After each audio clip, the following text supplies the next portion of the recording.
কাল বৈশাখী ঝড় দেখেন, গ্রামের আবহাওয়া সৌন্দর্য। কাল বৈশাখী চারিদিকে গাছের আম পড়তেছে, অনেকগুলো আম টোকাই পাইছি।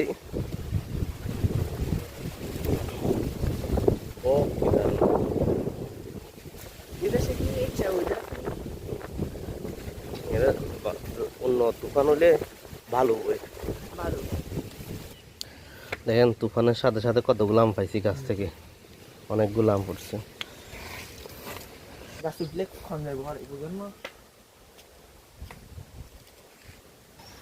এই দেখেন কি সুন্দর কাল বৈশাখী ঝড় তুফান আসতেছে। এখানে সবচেয়ে মজা হচ্ছে আপনার আম কুড়ানো, প্রচুর আম পড়তেছে গাছ থেকে। দেখেন আমি কতগুলো আম পাইছি। এটা যে সবচেয়ে গ্রামীণ মজা, মানে গ্রামের মজা এটাই। তুফানের সাথে সাথে রাস্তায় গাছের আম গাছের নিচে আম কুড়ানো। মামার ঝড়ের দিনে মামার দেশে আম কুড়াতে সুখ।